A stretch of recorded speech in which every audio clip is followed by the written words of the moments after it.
네, 우리 이제 열왕기 상서로 가도록 하겠습니다. 열왕기 상서 1장 1절을 보실까요? 굉장히 유명한 표현이죠. 다윗이 나이마나 늙어 이불을 덮어도 따뜻하지 아니했다. 이거 우리나라 사람들이 참 이해되기 쉽게 표현해서 그죠? 그 연세 드신 분이 특히 여자분들이 그런 이야기 하시잖아요. 제 아내가 그런 이야기에 저는 참 마음이 아프더라고요. 뼈에 바람이 들어온다나요? 그냥 춥대요. 추워 그냥. 손 속으로 바람이 타고 들어온다고, 다리 속 바람이 타고 들어온다고 표현할 때 진짜 그러더라고요. 고생을 좀 제 아내가 좀 많이 했고, 그리고 아이 낳으면서 산후조리를 제대로 못 해가지고 좀 그런 현상이 있지 않나 싶어요. 근데 다윗이 그렇다는 거죠. 그 말은 뭔 말입니까? 다윗이 이제 곧 죽을 때가 되었다는 거죠. 그럼 이 정도면 다윗이 왕으로 있어야 될까요? 왕위를 물려줬어야 됐을까요? 진작 물려줬어야죠. 근데 그때까지 왕위는 안 물려준 거예요. 그런 바람에 뭐가 일어나 버려요? 자식들 간에 왕위 다툼이 일어나고 말아요. 진작 했으면 차라리 안 일어날 일을 다윗이 미적미적하는 바람에 결국 이게 일어나고 말아요. 그래가지고 아도니아라는 아들이 또 반란 일으키려고 하죠. 그러다가 다윗이 나서가지고 결국 아도니아의 반역이 반란이 어떻게 보면 잠잠해지고, 그러고 나서 솔로몬이 왕이 된 이야기를 처음 가게 됩니다. 그럼 다윗의 뒷부분도 사실은 다윗의 처신이 하나님을 썩 좋아 보이지 않는다는 걸로 사실 출발하는 거예요.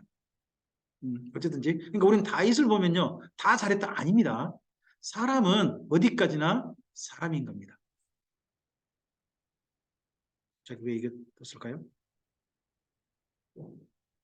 네. 그런 사람들의 이야기를 읽으면서, 그러니까 누구를, 어떤 사람들을 절대시하거나 영웅시할 필요 없어요. 저는 목회자도 성도들 앞에서 나는 모든 걸 다 잘해낸 사람으로 드러날 필요 없다고 저는 생각을 가지고 있어요. 물론 성도들 앞에서 약점을 보이면 안 된다고 생각하시는 목사님도 계신 것 같아요. 근데 저는 상관없다고 생각해요. 왜냐 그러면 우리 성도님들 제가 PC방 다니는 거 다 알고 있고 다 아는데, 뭐 제가 뭐 그런 것도 아는데 뭐 숨길 게 뭐가 있겠어요. 물론 제가 그런 거 숨기지 않으니까 제일 싫어하는 사람 우리 가족이에요. 제발 그런 얘기 그만하라고. 아, 저는 뭐 상관없는데 우리 집사람이 또 뭐라고 하고 그런 부분 있죠. 네. 그래도 이런 이야기들을 성경은 그냥 숨김없이 쓰고 있어요. 그러면 쓴 이유를 왜 좀 읽어야 되잖아요. 그죠?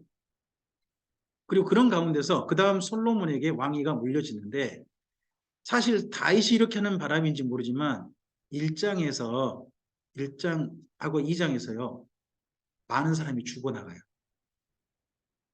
권력 다툼의 희생양으로 숙청당해요. 물론 죽어야 할 사람들이에요. 이 다음에 이스닥은 솔로몬이 왕으로 역할지도 못할 사람들이에요. 근데 아도니아도 계속해서 반역하는 마음을 품은 거예요. 이 왕보다 자기가 높게 꼭 앉으려고 그러거든요.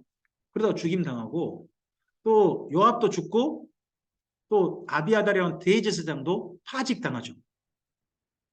성경은 이 세상에다가 시므이라는 사람, 다윗이 자기 아들 압살롬을 피해가지고 도망쳤을 때 죽어라 죽어라 꺼져라 꺼져라 하고 저주 뽑았던 사람 있잖아요.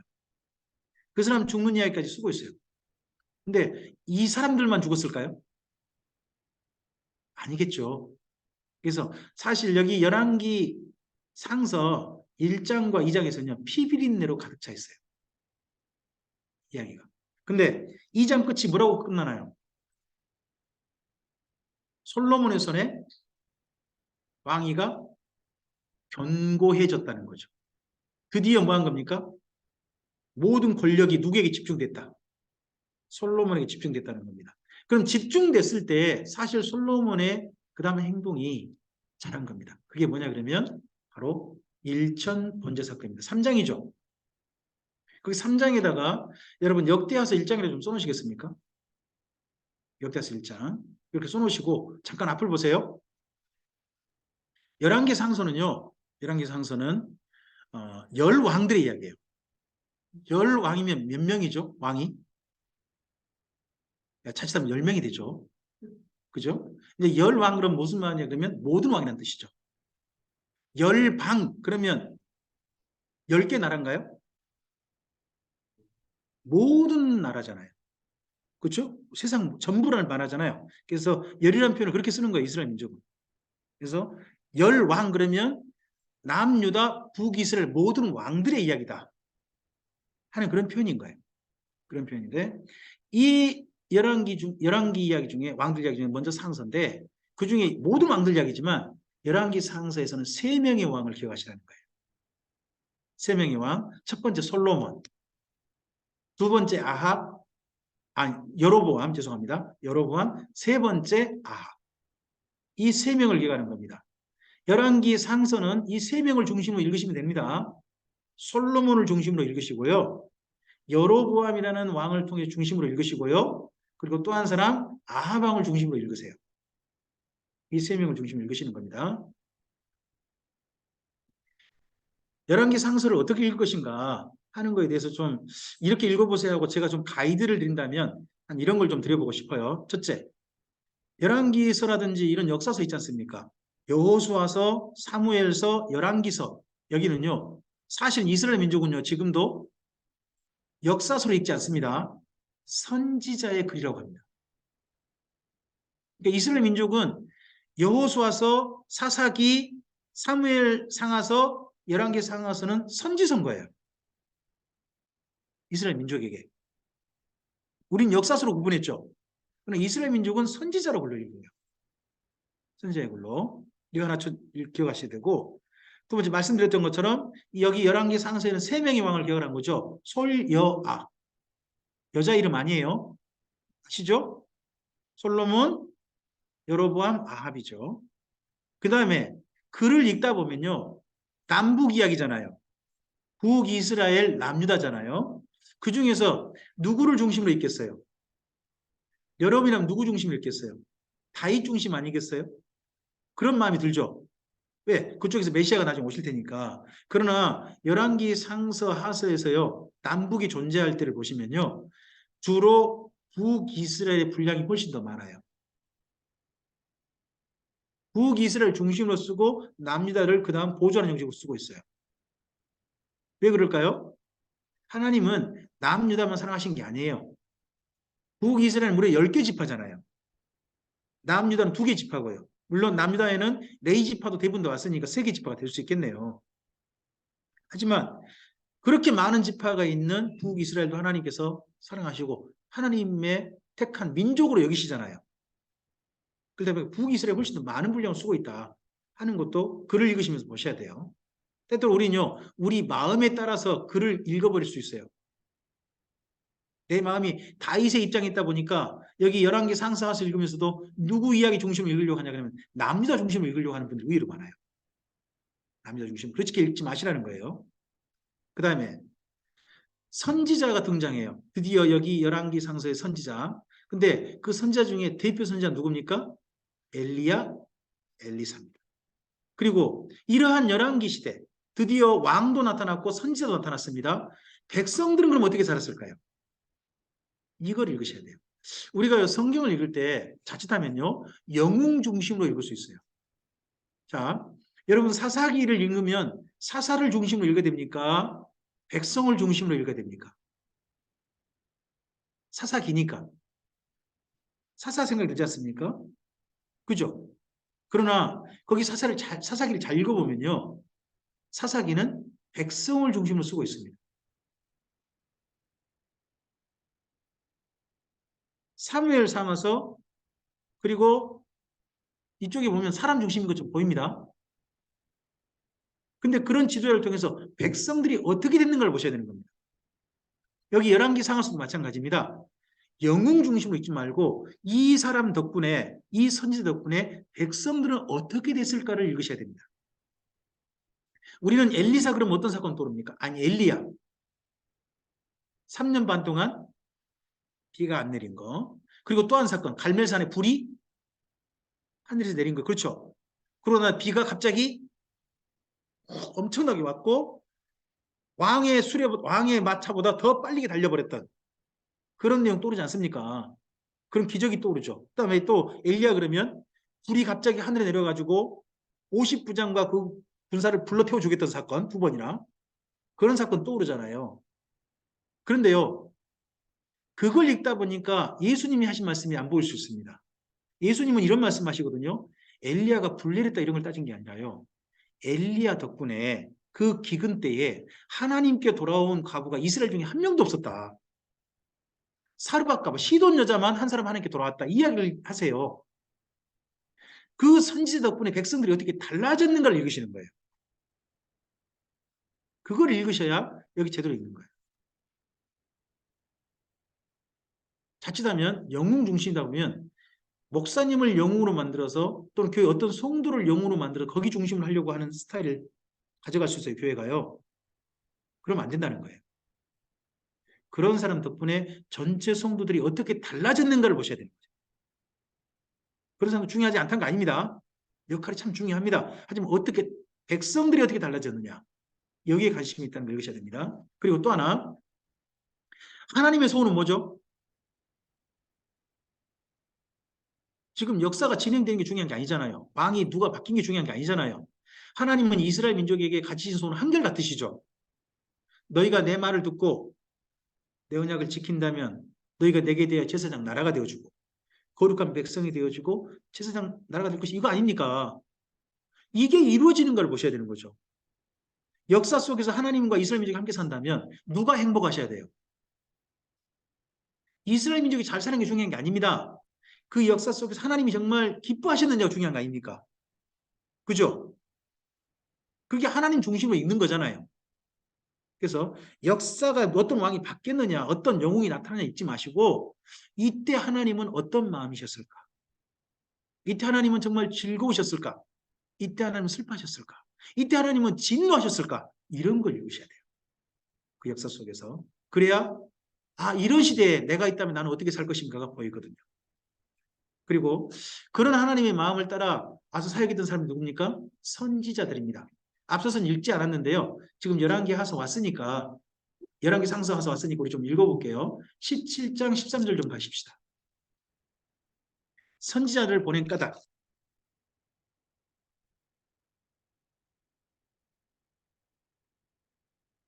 열왕기하서 17장 13절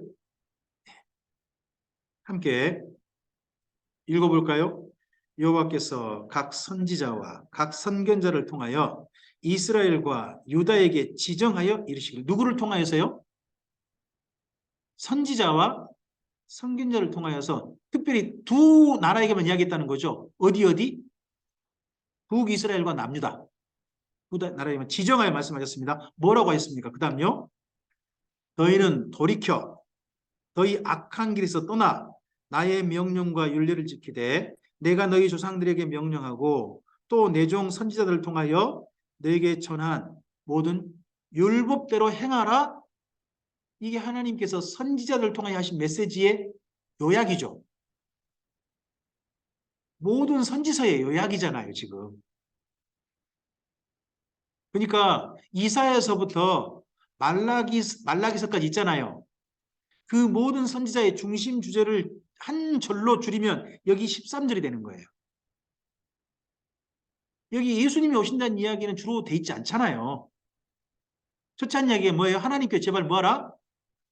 돌아와라. 그 다음에 두 번째 원하는 게 뭐예요? 하나님의 율법대로 제발 살아라. 이거죠. 맞나요? 근데 그 두 가지가 이렇게 부탁하는데도 선지자를 통해 말씀하신데도 이스라엘 민족이 돌아오더라 안 돌아오더라.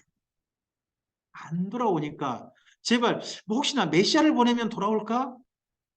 이런 얘기가 붙어 있는 거예요. 언젠가 메시아를 보내면 그때라도 달라지려나? 그런 얘기가 붙어 있는 거란 말이에요. 그래서 이 부분은 꼭 기억하시고 선지자의 활동들을 이제 앞으로 좀 살필 거거든요. 기억하시고 보셨으면 좋겠어요. 그리고 열왕기서에서는요. 길 두 개가 있습니다. 하나는요. 다윗의 길이고요. 또 하나는 여로보암의 길입니다. 길 두 개. 두 개는 기억하시기 바랍니다. 어떤 길로 가실 겁니까? 하는 겁니다. 특별히 교회의 지도자인 우리들한테 이 두 가지 길은 정말 중요합니다. 목회자 되신 분들께서는 내 길이 다윗의 길인가 여로보암의 길인가 잘 보시기 바랍니다. 두 사람 다 누구를 따르자 할까요? 잘 보시기 바랍니다. 다윗이나 여로보암이나 여호와 하나님을 따르자 합니다. 둘 다 표현은 똑같습니다. 여호와 하나님을 따르자입니다. 근데 다윗이 내세우는 여호와 하나님은 누굴까요? 법계의 하나님이죠. 십계명의 하나님, 말씀하신 하나님 아닙니까? 근데 여로보암이 내세우는 여호와 하나님은 누굽니까? 금송아지 여호와예요. 똑같이 여호와인데 전혀 다른 여호와예요. 여러분 교회 목사님이 똑같은 하나님을 이야기한다고 해서 같은 하나님이 아닐 수 있습니다.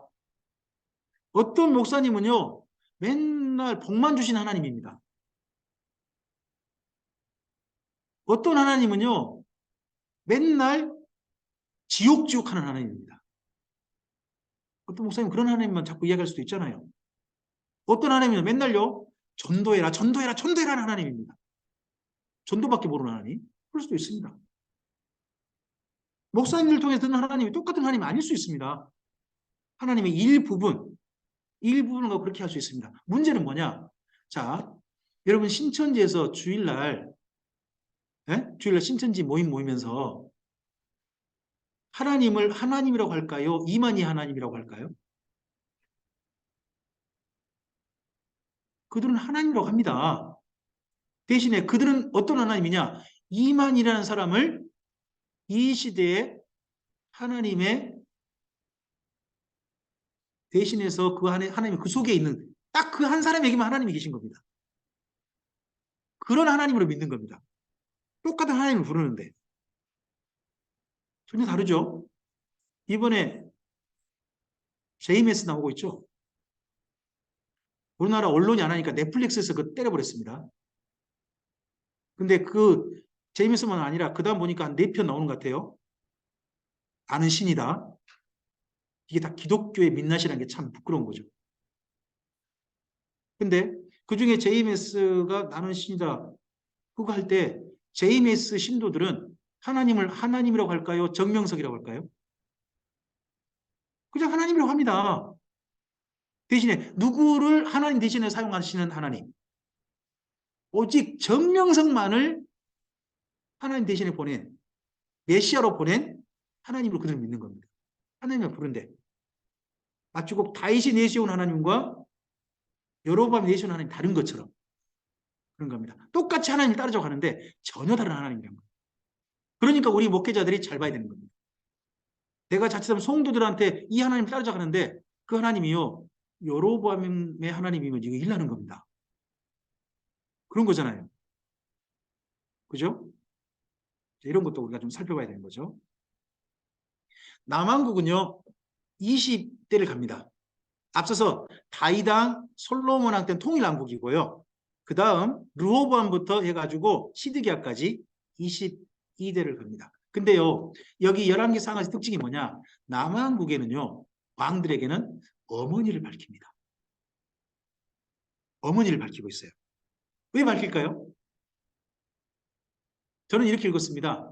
왕이 잘하면 누가 잘 가르쳤다는 겁니까? 어머니가 좋은 영향을 미쳤다는 겁니다. 왕이 잘못하면 누구 때문이라는 겁니까? 엄마 때문이라는 겁니다. 여러분 이 중에서 아달랴라는 사람은 다윗 왕조 사람이 아니죠. 며느리죠, 며느리. 아달라. 이 여자는 아예 다른 여자입니다. 네. 그 사람은 아합 가문 사람, 며느리로 와가지고 온 집안을 갖다가 다윗의 남자 싹 죽여보려고 했던 그런 사람입니다. 그리고 나머지 보시면 주로 파란색 있죠. 파란색은 잘한 사람입니다. 비교적. 그들이 어머니가 그러면 이 자식들을 어떻게 한 사람들이겠습니까? 잘 가르친 어머니죠. 그 대신 약간 노란색 쪽 있죠. 노란색 쪽은 어떤 사람이에요? 안 좋은 사람이에요. 그럼 그 어머니가 어떤 사람인 거예요? 자식을 이상하게 가르친 사람이에요. 특별히 이 중에서 완전히 나라를 말아먹게 만든 사람, 남유다를 갖다가 망하게 만든 사람이 누구예요? 므낫세 아닙니까? 므낫세의 엄마가 누구예요? 헵시바. 우리나라에도 헵시바 찬양단이 있습니까? 여자 이름도 헵시바로 붙인 게 있다고 해요. 헵시바란 뜻은 좋습니다. 기쁨이에요, 기쁨. 히브리어로 기쁨이에요. 괜찮죠? 굉장히 뜻은 좋아요. 근데 성경에 등장하는 헵시바란 여자는요. 근데 헵시바 찬양단이 남자 찬양단입니까? 여자 찬양단입니까?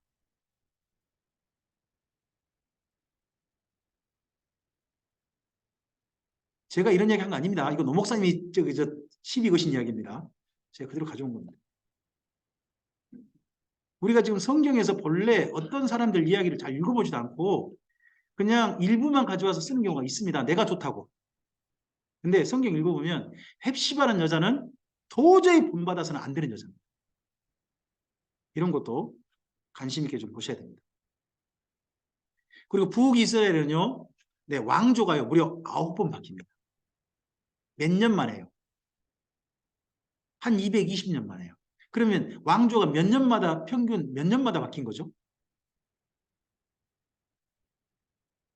22년 정도 아닌가요? 그죠? 그러면 이 나라가 어떻게 될까요?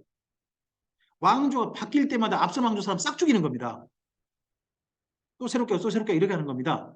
그러다 보니까 이런 표현이 나옵니다. 히브리서에 보면 피가 피를 이은다는 겁니다. 무관국의 역사가. 왜요?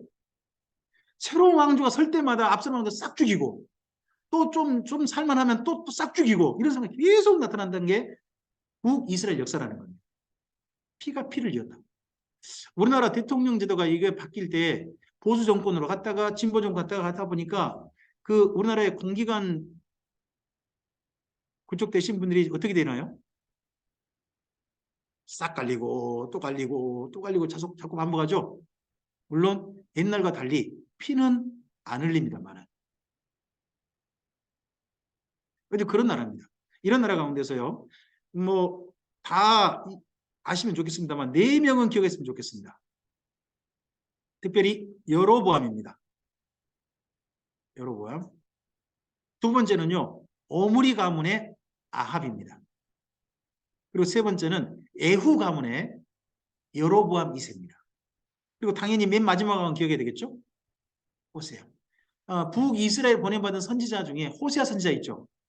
그래서 마지막 선지자도 호세아고 마지막 왕도 호세아입니다. 참 이름이 그래요. 근데 그러니까 북이스라엘 이런 거죠. 한번 절 따라서 해볼까요? 북이스라엘은 여로보암으로 시작해서 호세아 때 망했고 오므리 왕조의 아합과 에후 왕조의 여로보암 때 제일 강성했다. 이 정도 하시면 기본 이야기 골격은 만드는 거예요. 북이스라엘 역사에. 오므리 왕조가 4번째 왕조거든요. 근데 왕이 몇 대를 가나요? 4번째 왕조인데 왕이 몇 대 가요? 4대 아닙니까? 4대. 그리고 에후 왕조가 5대 왕조예요. 근데 왕이 몇 대 가요? 에후가 쉽게 났습니다. 제일 안정된 4대, 5대가 제일 안정된데 4대는 4대 가고 5대는 5대 갑니다. 그 중에서 아합 왕 때 제일 강성했고 여로보암 때 강성했는데 이 아합 때 선지자가 보냄받아요. 아합 때 보냄받은 선지자 2명 골라봐요. 엘리야, 엘리사. 이때 그러죠. 그리고 여로보암 때 선지자 3명 보냄받아요. 누구예요? 요나, 아모스, 호세아. 하나님께서요. 이 피가 피를 잃을 때는 선지자도 안 보내세요. 하지만 나라가 안정돼서 좀 이야기해 볼만 하실 때 좀 보내신 거예요. 선지자도. 이게 북이스라엘입니다. 그중에 솔로몬 이야기 지금 우리 왔죠? 제가 3장 벌써 왔습니다. 그렇죠? 안 했나요? 제가 3장까지 했는데 3장 와서 지금 제가 1000번째 이야기 하려고 하다가 지금 여기 넘어온 거예요. 네, 그렇죠? 네, 스토리를 잘 기억하세요. 자, 여기 3장에 오면 네, 1000번째가 있는데요. 제가 거기 좀 쓰라고 여기 앞에 지금 표시해놨어요. 역대하서 1장이라고. 함께 비교해서 읽으시는 거예요. 자, 솔로몬이 기브온 산당이라는 곳에 가서 나라가 안정되니까 하나님 앞에 제사를 드립니다. 1000마리 양으로 번제를 드려요. 1000번의 제사를 드린 거 아닙니다. 1,000마리 양으로 번제란 제사를 드립니다. 번제가 어떤 제사죠? 태워서 드린 제사입니다. 짐승을 태워서 드리는 그 제사가 번제란 제사입니다. 레위기 1장에 있죠. 레위기 1장에는 그 제사입니다. 그 제사를 드렸는데 그 제사를 며칠간에 걸쳐 드렸을까요? 1,000마리 양을 태우려면 며칠 걸렸겠어요? 하루입니다. 그걸 확인할 수 있는 데가 열왕기 역대하서 1장입니다. 역대하서 1장을 읽어보면 그 내용이 나옵니다. 그날 밤에 라는 표현이 나옵니다. 그 다음에 역대하서를 꼭 읽어봐야 될 이유가 뭐냐. 여기 열왕기 상서를 읽다 보면 여기 솔로몬 일천번제를 혼자 드린 것처럼 되어 있거든요. 개인 제사처럼 우리가 읽잖아요. 개인 제사처럼. 그런데요. 역대하서를 읽어보면 개인 제사가 아니에요. 신하들과 함께 와서 하나님께 드린 국가적 제사로 드린 거예요. 혼자 제사가 아닙니다. 신하들과 함께 드린 제사입니다. 함께 드린 제사고 하루에 1,000마리 양을 태운 거예요. 그렇게 드린 제사로서 개인 제사가 아니라는 것도 기억하시면 좋겠습니다. 제가 왜 1,000번을 이렇게 자세히 말할까요? 지금 이제 우리나라에 그 기독교 서점에 가면 헌금 봉투 중에 뭐가 있나요? 1,000번째 헌금이라는 게 있잖아요. 그걸 1,000번째 헌금을 하루에 드리게 하나요? 1,000번 나눠서 드리게 하나요? 1,000번 나눠 드리게 하죠. 며칠간에 드리나요? 그럼 1,000번째는 개인적으로 드리나요? 아니면 1,000번을 전체 성도 합쳐서 드리나요? 성경의 용례와는 전혀 다르게 드리고 있죠. 그리고 또 1,000번째를 하는 이유는 뭔가요? 뭔가 내게 소원이 있어서 소원 응답해 달라는 거죠. 안 해보셨어요? 안 해보셨어요? 저는 해봤어요. 좀 부교육자 때 또 이제 담임 목사님께서 표 만들고요. 그리고 예배 때마다 스티커 붙이라 해서 스티커 붙이는 성도들 출석 와가지고 스티커 붙이고 하는 거 제가 했거든요. 저 숫자 그때 기억나는 게 260 몇 번인가 했던 걸로 기억해요. 그러고 난 다음에 제가 바로 다른 교회로 1년을 못 채우고 다른 교회로 이제 담임을 와서 현재 지금 교회 담임 목사로 있거든요. 근데 그때 했을 때 저는 그냥 선배님이 하고 하는 거고 열심히 해야 되는 거고 하나님이 이걸 기뻐하신다고 생각하고 열심히 했어요.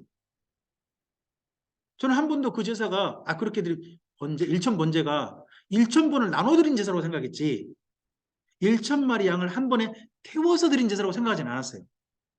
번자를 숫자 번자로 생각했지 태울 번에 생각하지 않았다니까요. 저는 그때. 그리고 제 개인 제사로 생각했어요. 개인적으로 드리고 내가 이렇게 드리면 하나님이 솔로몬에게 그의 소원을 응답하셨던 것처럼 누구 소원을 응답하신다. 내 소원을 응답하시는 모범처럼 읽었단 말이에요. 그렇게 또 알아들었고요. 그런데 본문을 읽어보니까 하나님께서요. 솔로몬의 1,000번제를 마음에 드셨대요. 솔로몬의 기도를 마음에 드셨대요. 본문 읽어보시면 솔로몬의 기도가 마음에 들었대요. 그리고 번제는요. 여러분 거기 3장 거기다가 레위기 1장 4절이라고 좀 표시해 놓으시겠습니까? 레위기 1장 4절이라고 좀 표시해 놓으셨으면 좋겠습니다. 번제는요. 기능이 하나 있어요. 무슨 기능이냐 그러면요. 속죄의 기능이에요.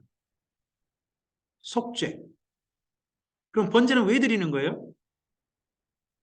하나님께 제사함 받기 위해서 드리는 제사 중에 하나인 거예요. 그러니까 속죄제, 속건제와 함께 속죄의 기능이 있는 또 하나의 제사가 있는데 그게 번제란 말이에요. 근데요, 우리의 제사함은 예수님이 다 완결하신 거 맞습니까? 맞나요? 다시는 제사함을 위해서 제사 드릴 필요가 없게 하셨습니다. 맞습니까? 맞습니까?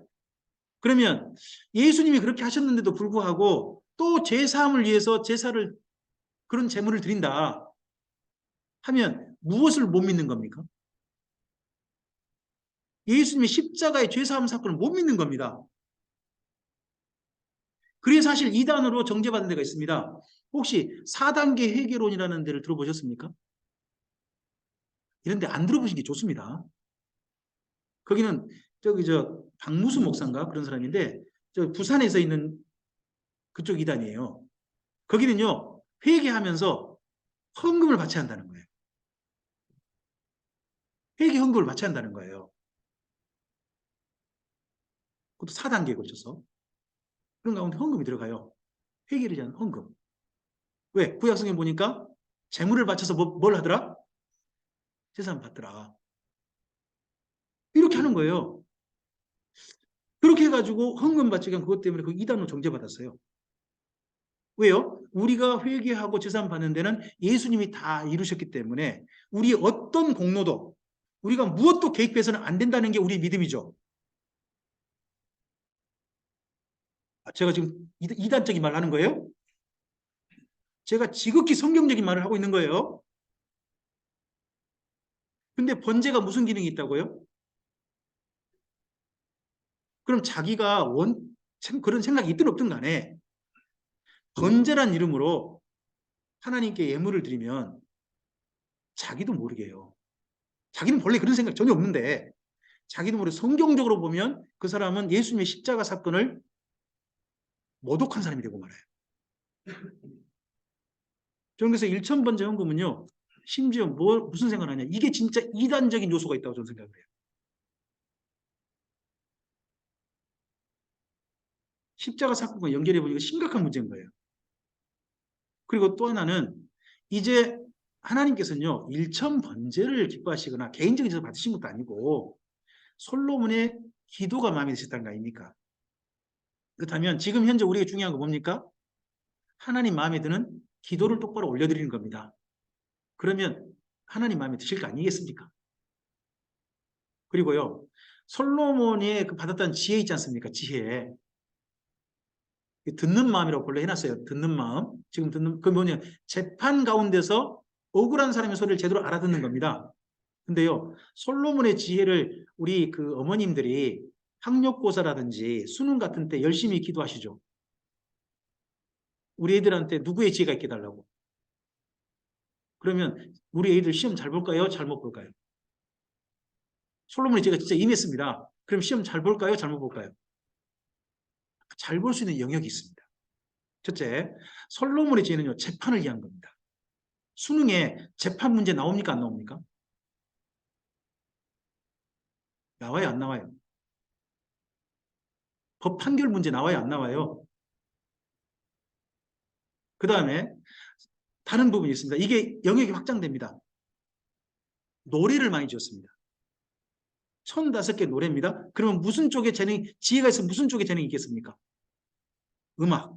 그러면요, 혹시나 음악가 애들 지망하는 애들이지 않습니까? 그럼 솔로몬의 지혜가 있게 달라고 할 수 있습니다. 특히 작곡가. 1005편의 노래를 지었지 않습니까? 작곡가. 그 다음에 과학입니다. 생물 쪽으로 제가 가고요. 그리고 자문, 문학 쪽입니다. 그렇지. 이거 했다고 해서 영어 문제 잘 못 풀고요. 수학 문제 답을 하나도 못 찾습니다. 그래서 솔로몬의 지혜가 또 어떤 영역에 있는 건가 잘 보시고 기도하셔야 됩니다. 우리 애들한테 솔로몬 지혜 있다 해도 수능 전혀 엉터리로 점수 맞을 수도 있습니다. 네. 또 실제 주실지도 모르겠고요. 자, 번제에 대한 부분을 제가 좀 했습니다. 일천 번제는 말은 엘레프 올로트라는 말인데요. 일천의 번제란 뜻입니다. 1,000마리 양으로 번제, 태워서 드린 제사라는 소리입니다. 그리고 이건 죄사함과 관련되고 제가 설명 다 드렸습니다. 예수님의 제사를 통해서 우리는 죄사함을 다시는 제사 드릴 것이 없게 하셨다. 그리고 하나님은 솔로몬의 기도에 응답하셨다는 겁니다. 그러면 1,000번제 후에 뭐가 연결돼야 될까요? 솔로몬이 뭘 기도했나요? 백성들을 위해서 왕으로서 재판을 잘하길 기도한 겁니다. 그러면 이 다음에 어떤 에피소드가 와야 되겠어요? 그래서 두 창녀의 아기 재판 문제가 바로 연결되어 있습니다. 성경 읽어보시면. 그럼 뭔 말입니까? 이 지혜를 받아서 솔로몬이 그 다음 잘한 게 뭐였다? 재판을 잘했다. 재판을 진짜 공정하게 했다. 하는 이야기가 이어져 있는 겁니다. 이어져서. 그래서 솔로몬 재판 이야기가 있죠. 이게 동양에까지 퍼져가지고 재판판자가 둘로 나누라 하는 거 아닙니까? 이거 솔로몬의 유명한 말이죠. 아기를 둘로 쪼개라. 그리고 솔로몬이 한 일이 뭡니까? 성전 짓는 겁니다. 성전 지어 바쳤습니다. 근데 성전 지어 바쳤는데 성전 지어 바치고 솔로몬이 그 다음 바로 어떻게 됐습니까? 성전만 짓지 뭐하러 이방 신전까지 짓습니까? 그죠?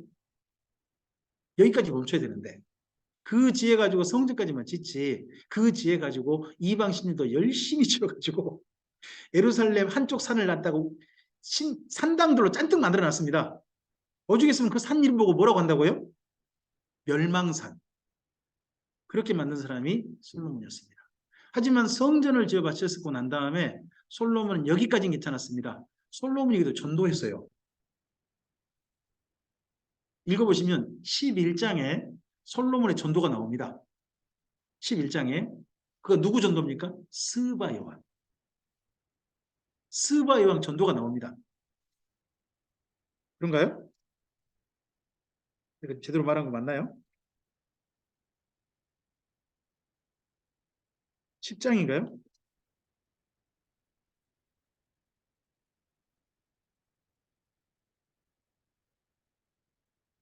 10장이군요. 죄송합니다. 스바 여왕을 전도하면 스바 여왕은 누굴까요? 어디 여왕이에요? 스바란 땅은요. 아라비아 반도 있죠. 지금 현재 그 중동의 아라비아 반도 기억나세요? 거기에 아라비아 반도 맨 밑에 땅덩어리 예멘이라고 하거든요. 예멘 지금은 거기 땅을 가리켜서 스바라고 합니다. 근데 거기를 누가 다스렸느냐?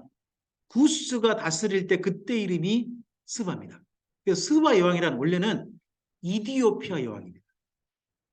이디오피아 여왕인데 이디오피아가 강성해가지고 아라비아 반도 남쪽도 차지했을 때를 가리켜서 스바 여왕이라고 부른 겁니다.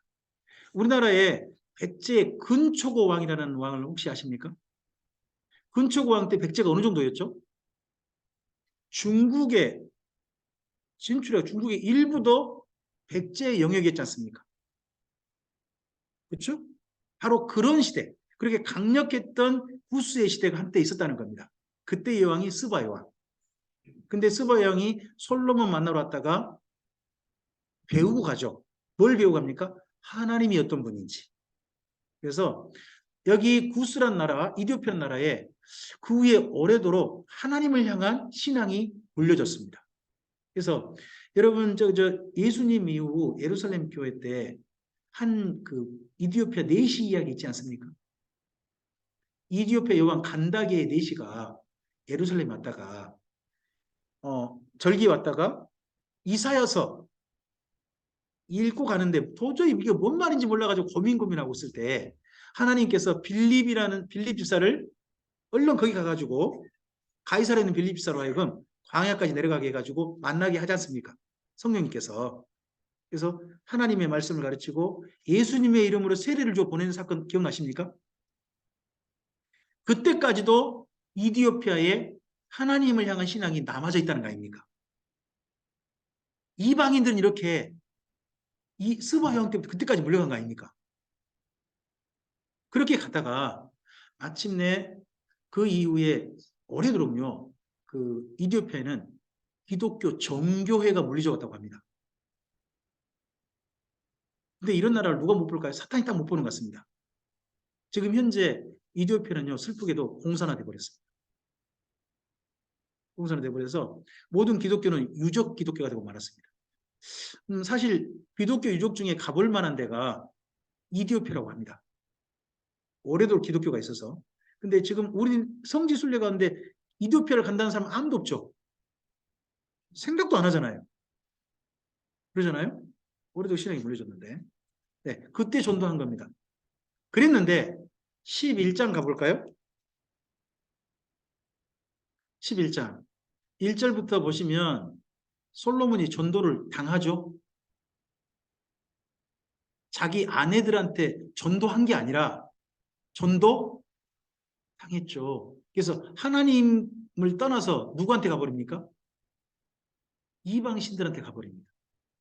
그래서 예루살렘 한쪽 산에다가 산당들을 잔뜩 만들어 놓은 겁니다. 이거 덕분에 결국은 남유다가 어떻게 있다는 겁니까? 나중에 멸망했다 하는 이야기가 있는 사람이 솔로몬입니다. 참 슬픈 거죠. 솔로몬의 뒷부분이 너무 좀 안 좋습니다. 더더구나 여기 읽어보면요. 하나님께서 여기 솔로몬에게 몇 번이나 말씀하셨다는 겁니다. 8절 보시면 나오죠. 9절인가요? 9절에 제발 하나님께 돌이켜라 이렇게 몇 번 말씀하셨다는 겁니다. 선지자를 통해서. 그런데 마음을 끝내 안 들켰다는 거 아닙니까? 맞습니까? 자, 이렇게 됐다면 솔로몬요. 나중에 천국 갈까요? 못 갈까요? 여기 열왕기 상서 기록대로라면 솔로몬은 천국에서 만날 수 있을까요? 없을까요? 그래서 지금도요. 우리 신학자들 중에 갈등이 있다는 거 아닙니까? 솔로몬 만날 수 있다파, 솔로몬 만날 수 없다파. 중요한 건 내가 갈 수 있냐가 중요한 건데 중요한 그거잖아요, 사실은. 그게 중요한 게 하여튼 그런 거 하면 돼서 왜 그러냐 그러면 솔로몬 만날 수 있다 하시는 분은 전도서가 있잖냐. 그런 거고 솔로몬 만날 수 없다 파는요. 그 전도서 아무리 봐도 솔로몬이 쓴 거 아닌 것 같다는 거예요. 딴 사람이 쓴 것 같다는 거예요. 요즘 그런 학자들 많아지고 있어요. 많아지고 있어요. 그러니까 솔로몬은 천국 못 간다 파가 의외로 좀 점점 힘을 좀 싣고 있는 그런 좀 측면이 있는 것 같은데 여기 11개 상서를 보면 뒷부분이 너무 안 좋아요. 뒤에가 참 너무 슬픈 거죠. 하나님을 떠나버린 사람, 그런 사람으로 솔로몬이 그렇게 됩니다. 그 덕분에 나라가 나뉘었던 겁니다. 그게 누굽니까? 여로보암이죠. 자, 드디어 나라가 둘로 나뉩니다. 북이스라엘과 남유다입니다. 시작 왕 이름이 보암이죠. 이보암입니다. 이보암. 여로보암, 르호보암. 보암입니다. 그 대신에 남쪽하고 북쪽이요. 이름이 헷갈립니다. 보암이다 보니까 남유다가 르호보암인지 남유다가 여로보암인지 가끔씩 저는 옛날 많이 헷갈렸습니다. 여러분은 안 헷갈리나요? 문제가 안 나오니까 안 헷갈리죠. 이런 걸 시험을 봐봐요. 그럼 많이 헷갈립니다. 하여튼 근데 여로보암은 북이스라엘이고 르호보암은 남유다입니다. 저는 어떻게 외우냐 그러면 북이스라엘에 이자가 서 있죠. 모음이. 그러니까 여로보암이 모음이 서 있잖아요. 그러니까 서 있는 모음끼리 붙인 거고 그다음에 유다는 모음이 옆으로 누웠죠. 그러니까 르호보암을 남유다로 붙였습니다. 저는 여기 이렇게 외웠고 여기 열왕기상 12장이고요. 그리고 난 다음에 중요한 왕이 누구라고요? 아합입니다. 이때 아합 때 남유다 왕도 기억하시기 바랍니다. 누구라고요? 여호사밧입니다. 그리고 이제 열왕기 하수로 갑니다. 하수에 가서 중요한 왕이 여로보암, 똑같은 여로보암인데 두 번째 여로보암이라고 해서 여로보암 2세라고 부릅니다. 여로보암 2세. 이때 남유다 왕은 누구예요? 우시야입니다. 그리고 남유다마저도 북이스라엘처럼 되고 만 시대가 있습니다. 그 시대가 바로 여기 아하스입니다. 아하스. 그때 북쪽 왕은 누구예요? 베가. 기억하시고. 그리고 북이스라엘의 마지막 왕이 누구라고요? 호세야. 그때 남쪽은 누구예요? 히스기야. 그래서 히스기야 6년에 북이스라엘은 아수르에 의해서 멸망합니다. 한번 이런 기본적인 그림은 기억하시고 그러면서 중간중간 나타난 선지자들 이야기까지 이어가시면 기본 골격은 좀 잡히지 않나 싶습니다. 이 중에서 여로보암입니다. 여로보암이 한 일은 뭐냐 그러면 여호와를 따르자입니다. 여호와를 따르자. 겉으로 보면 아주 좋은 것 같죠. 평으로만 보면 여호와를 따르자니까 얼마나 좋습니까? 근데 여호와를 따라갔더니 그 여호와가 누굽니까? 송아지였다. 이게 무서운 겁니다. 저는 이번 정부가 공정이라는 말을 상당히 내세웠어요. 그렇죠? 각 정부마다 내세우는 말이 있잖아요. 그잖아요? 저는 그 표현 그대로 정부였으면 좋겠습니다. 자기들만의 공정이 아니라 온 국민이 인정할 만한 공정. 그게 공정이겠죠? 그런 정부로서 잘 역할을 해줬으면 좋겠습니다. 이름이 중요한 거니까. 마찬가지로 여로보암도 여호와를 따르자 하지 않습니까? 근데 송아지를 따라가 버리면 어떻게 되냐는 겁니다. 너무 슬픈 거죠. 자, 이 내용을 잠깐 좀 보시도록 하겠습니다. 여러분 11장 뒷부분을 좀 가보시기 바랍니다. 11장에 26절 가보시면 여로보암이라는 사람이 등장할 거예요. 그렇죠? 이때는 솔로몬의 신하입니다. 신하인데 이 여로보암을요 아히야라는 선지자가 만나죠. 만나가지고 30절과 31절 보시면요. 자기 새 옷을 입고 갔다가 12개로 찢죠. 그래서 겉옷에 10개를 누구한테 줘요? 여로보암에게 주고 네가 왕 되라 합니다. 그렇죠? 그러면서 어떤 왕이 되라고 하나요? 자, 여기 37절과 39절까지입니다. 37절 39절을 읽어보면 네가 왕 되라. 그 대신에 어떻게 해달라고 하나요? 38절 39절 읽어보면 딱 하나입니다. 다윗처럼 해달라는 거예요. 다윗같이. 누구는 지금 다윗같이 안 하나요? 누가 다윗을 떠나버렸나요? 솔로몬입니다. 지금. 여로보암을 부를 때 솔로몬이 지금 하나님을 떠나버렸다는 겁니다. 다윗을 떠나버린 거예요. 그러니까 너라도 다윗처럼 해달라 하는 부탁이신 겁니다. 그러다 보니까 여로보암도 표를 그렇게 만든 거겠죠. 여호와를 따르자. 그런데 이 사람이 만든 여호와가 12장으로 좀 가보실까요? 12장 25절 보시기 바랍니다. 12장 25절 보시면 여로보암이 북이스라엘의 왕이 됐습니다. 그래서 여로보암 산지에 세겜이 있죠. 세겜 그리심산과 에발산이 있는 거기 있지 않습니까? 거기다가 수도를 정하고 거기서 나라를 다스렸습니다. 나라를 다스렸는데 건축만 열심히 하다가 뭔 생각을 합니까? 26절, 27절 읽어봐 주십니다. 시작. 그의 마음에 스스로 이르기를 나라가 이제 다윗의 집으로 돌아가리로다. 27절도요. 만일 제사를 드리고자 하여 올라가면 이 백성의 마음이 유다 왕 된 그들의 주 르호보암에게로 돌아가서 나를 죽이고 유다 왕 르호보암에게로 돌아가리라 하고 이런 일이 있나요 없나요? 지 생각이에요. 지 생각. 혼자 생각이에요. 이런 일이 있을 거다. 괜히 혼자 생각해가지고 미리 걱정하고 이상하게 수소 생각해가지고요. 그가 한 게 뭐라고요? 28절 읽겠습니다. 이제 이에 계획하고 두 송아지를 만들었어요. 그죠? 만들고 그 다음요. 무리에게 말하기를 너희가 다시는 예루살렘에 올라갈 것이 없도다. 이스라엘아 이는 너희를 애굽 땅에서 인도하여 올린 너희의 신들이라 하고 하나는 베델에 두고 하나는 단에 뒀다는 겁니다. 이스라엘 민족을 애굽에서 인도하여 올린 신이 누구시죠? 그 신의 이름이 뭐예요? 신의 이름 여호와시잖아요. 송아지를 만들어 놓고 뭐라고 한 거예요? 여호와 이런 거예요. 결국 근데 이 길을요. 북이스라엘이 한번 만들어 놓으니까 안 떠나요. 중요한 건 같아요. 안 좋은 길은요. 끝장내버려야 됩니다. 더 이상 가지 못하게 만들어야 돼요. 안 좋은 길이 계속되면 계속 그 길을 따라가는 안 좋은 사람이 등장하는 것 같아요. 청산이라는 게 다른 거 아닌 것 같아요. 안 좋은 길을 더 이상 못 가게 막는 거죠. 그게 청산 아니겠어요?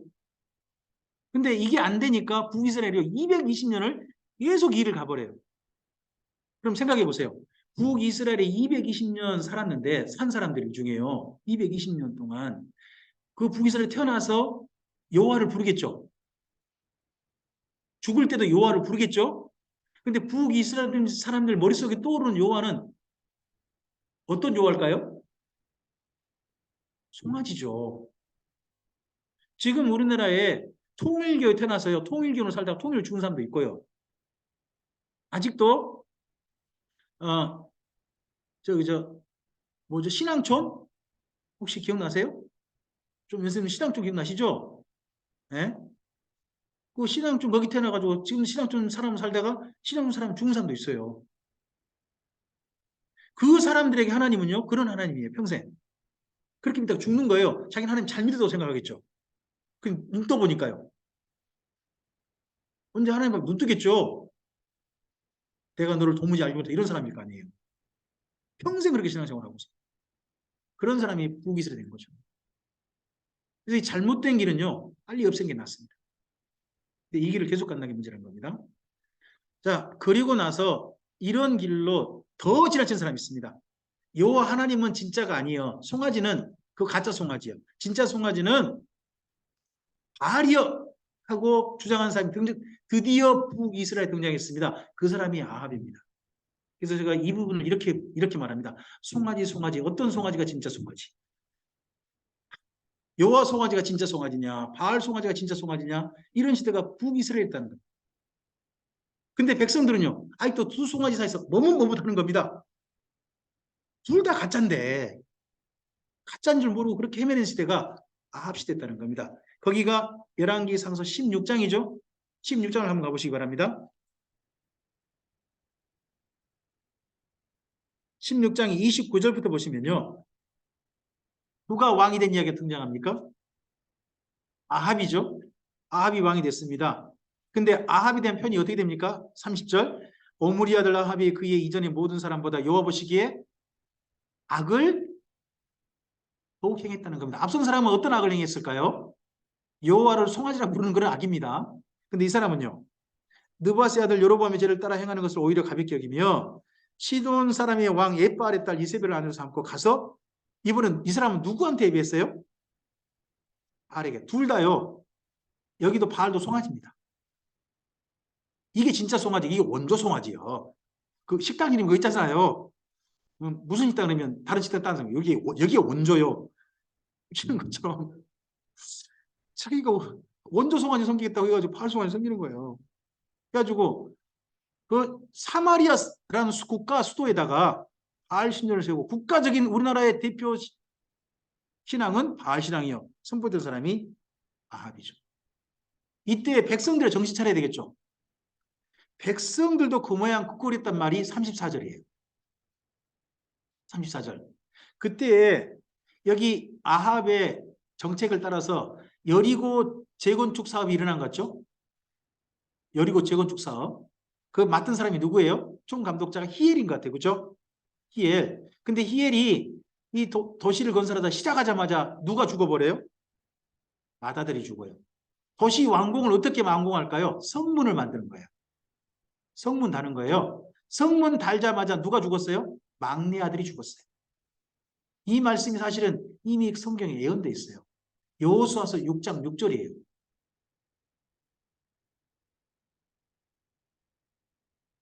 거기 써놓으셔야죠. 34절에. 그죠?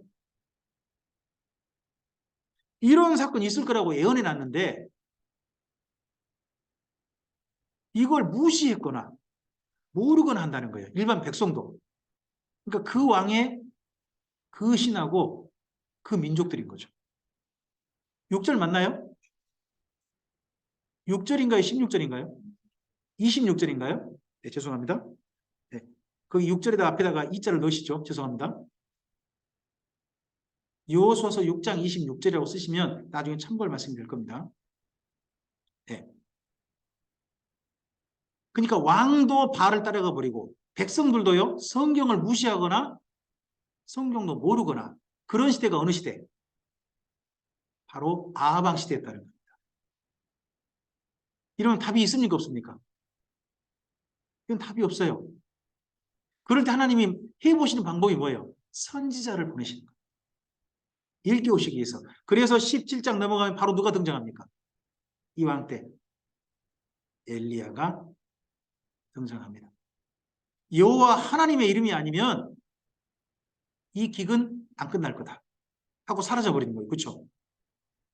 그 사건이 이때 있게 됩니다. 자, 이때를 한번 좀 정리를 해볼까요? 앞을 보실까요? 자, 아합 왕 때 이 나라의 실제 대세는 누굴까요? 이세벨입니다. 아합은 바지사장이에요. 실제 실세는 이세벨입니다. 그리고 백성들은 어떤 시대입니까?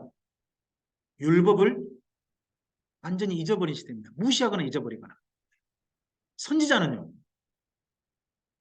여러분 여기 엘리야가 등장해가지고 반복했던 말이 어떤 표현인지 아세요? 하나님 앞에 했던 표현이 저 혼자밖에 없습니다. 표현입니다. 저 혼자밖에 없습니다. 혹시 여러분 주변에 나하고 신앙에 공감되는 분 요즘 만나기 쉽습니까? 만나기 어렵습니까?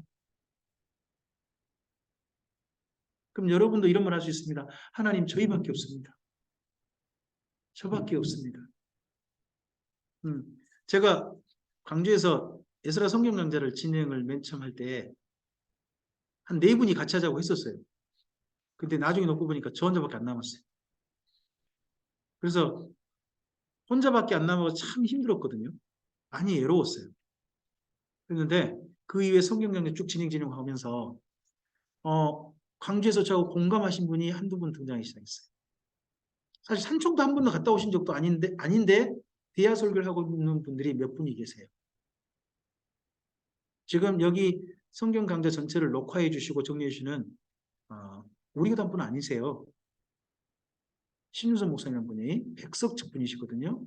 근데 대야 설교를 성실하게 하신 분이세요. 송도도 몇 분 안 돼요.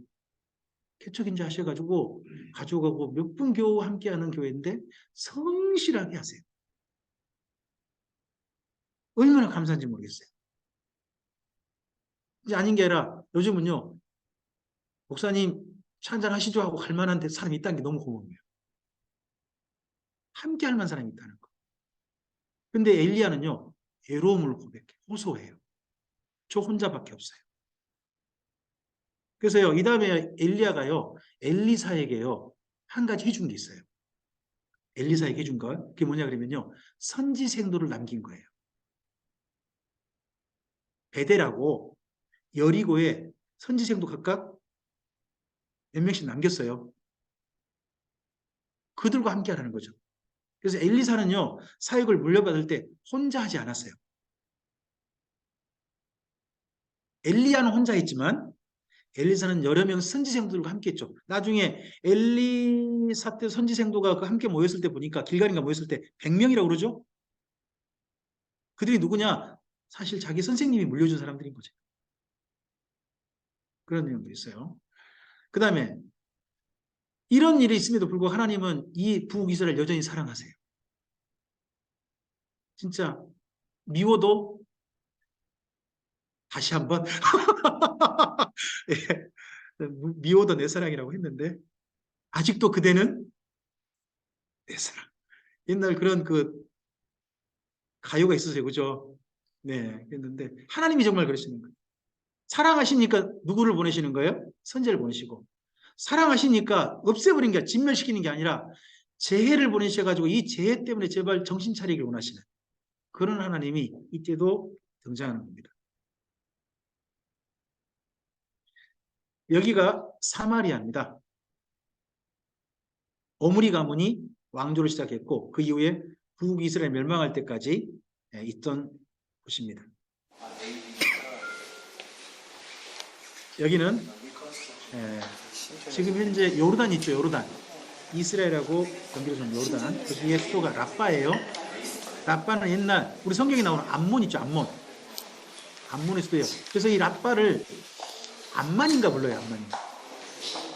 성경 지명은 라빠고요. 현재 지명은 암만. 암몬 있잖아요. 암몬. 옛날 암몬. 그 나라의 수도 이름이 암만이라고 하는데 거기 가면 이 우상 신전 이게 있었던 거예요. 실제로. 이런 거에 작게 모형으로 이렇게 있었던 거예요. 이걸 저희들이 가서 볼 수 있도록 해놨는데 이게 진짜일까요? 가짜일까요? 이건 가짜죠. 진짜로 여기다 해놨다고 또 가져가 못 갈 거예요. 저도 사진 다 찍고 이러고 있는데. 근데 지금 혹시 주변에 뭐가 보이세요? 제가 왜 이거 찍었는지 혹시 아시겠어요? 제 이야기 듣느라고 제대로 못 보신 거예요? 여기 부두된 그림을 보면 전부 다 성행이에요. 성행. 이 신전에서 신한테 바치는 행위로 뭘 한 거예요?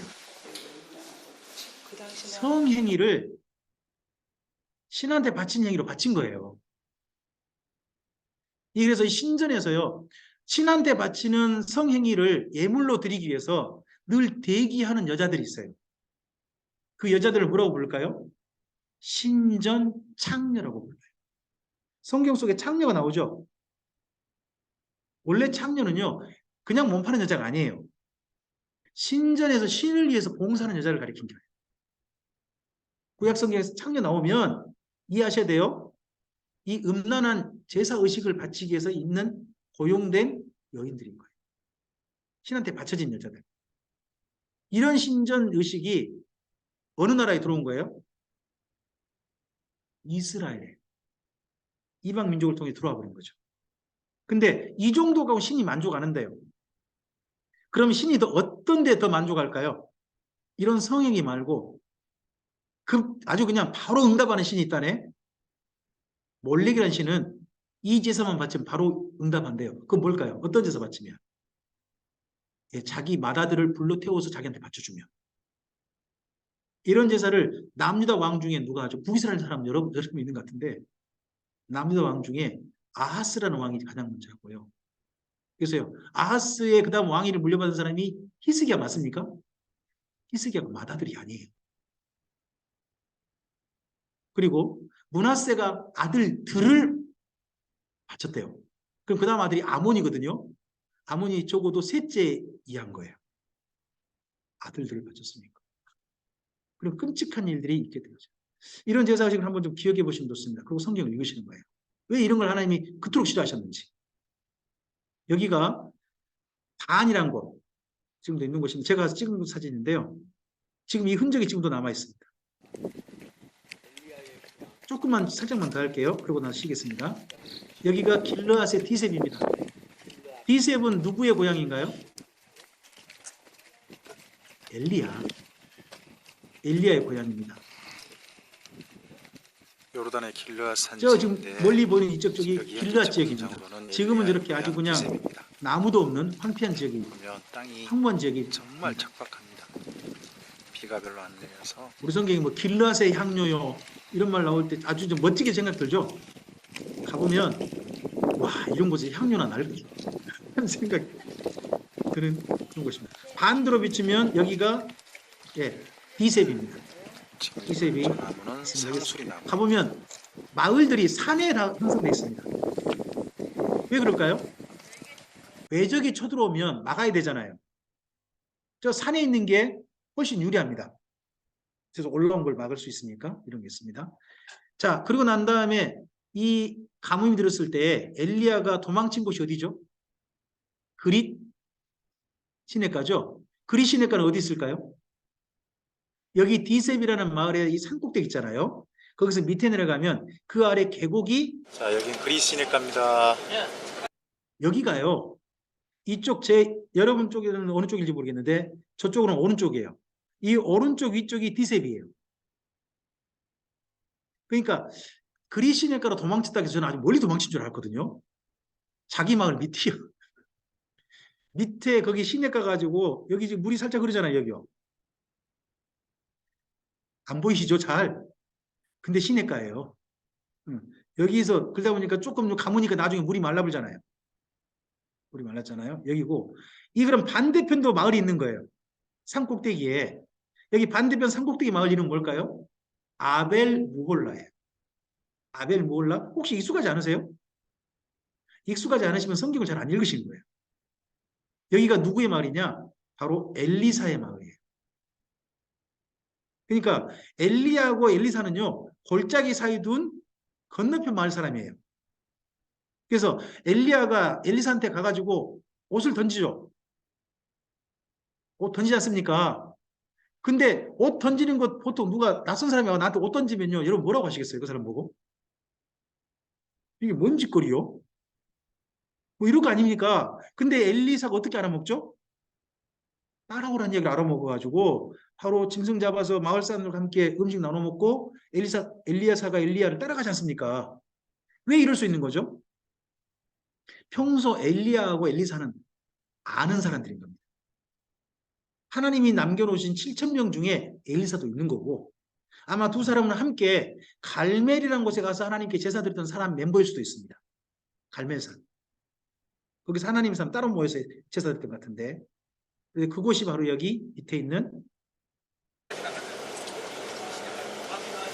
엘리야의 고향 디셉과 아주 가까이 있습니다. 여기입니다. 시내가 물 좀 봐봐봐. 한번 가보십시오. 근데 여기는요. 여긴 성지순례 가면 오래 서줄까요? 아니면 잠깐 볼까요? 아, 그리시네가 잠깐 저 아래서 올라갔다가 내려와가지고 여기가 그리시네가입니다. 1분 드립니다. 1분 사이 찍는 겁니다. 그래서 1분 사이 저도 영상 찍어가지고 지금 이렇게 한 겁니다. 왜냐? 여긴 지금 현재 뭐 입장료 받을 때 그런 데 없잖아요. 그냥 쳐다보고 가는 겁니다. 갈매산이 어디냐 그러면 여기 호항 꼭도로를 갔습니다. 호항 호미곶 같이 뼈쪽 티 나와가지고 지중해 쪽으로 튀어나온 이곳입니다. 그곳이 갈매산인데 이 갈매산에서 제가 이스라엘 평원을 보고 찍은 겁니다. 갈매산 바로 밑에가 이스라엘 평원입니다. 그래서 아주 넓은 평야 보이시죠? 진짜 이쪽은 비옥한 땅덩어리입니다.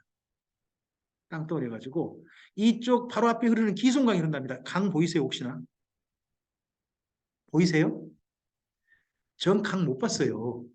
물도 안 흘러요. 근데 뭐라고 불러요? 거기를? 강이래요, 강.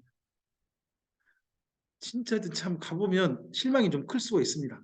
그리고 저 멀리 가드 헤벨이 있고요. 가드 헤벨 그럼 떠오르는 사람 혹시 있으세요? 요나.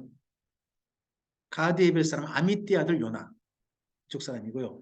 다볼산이 있고요. 길보아산이 있습니다. 이 길보아산에서 전쟁이 있어가지고 사울이 이곳에서 자살하죠. 그 산이 길보아산이죠. 그래서 여기가 무깃도고요. 여기가 지금 갈매산이고요. 이 평원 옆으로 쭉 가면 무깃도 언덕이 나옵니다. 그래서 저 길보아산하고 무깃도 사이, 이 사이에 골짜기라는 거죠. 이 넓은 평원을 뭐라고 부른다고요? 골짜기. 그래서 여기를 갖다가 무깃도 골짜기 이런 표현들을 쓰는 겁니다. 이 갈매산에 올라가면 이 동상이 있습니다. 누구로 보이십니까? 이 사람? 엘리야죠. 발 밑에 깔린 사람 누구겠습니까? 거기서 좀 죽임당했던 바알 제사장이죠. 갈매산에서. 그래서 이 칼로 목을 쳐 죽이는 장면입니다. 칼이 휘었죠. 이거 왜 휘었을까요?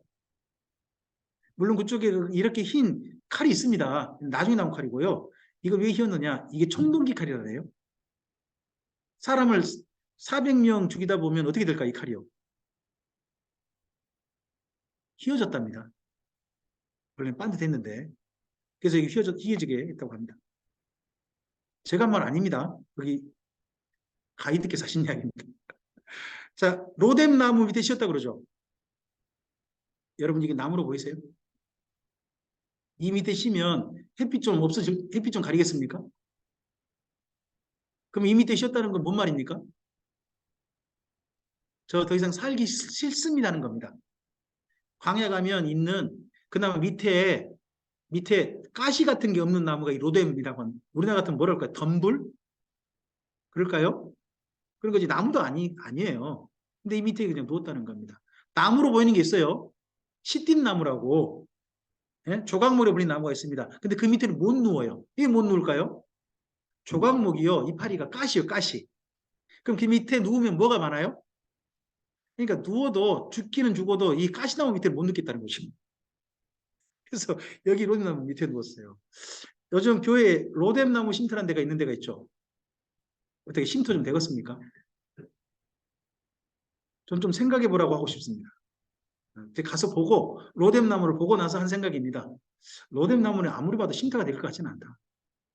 근데 하나님께서 이렇게 누운 엘리야를 다시 힘나게 해가지고 예, 호렙산까지 이르게 하신 거죠. 예. 잠깐 쉬었다가 엘리야 엘리사 이야기로 이어가도록 하겠습니다. 벌써 지금 3시 이제 4시 돼가거든요. 4시 10분에 시작하겠습니다.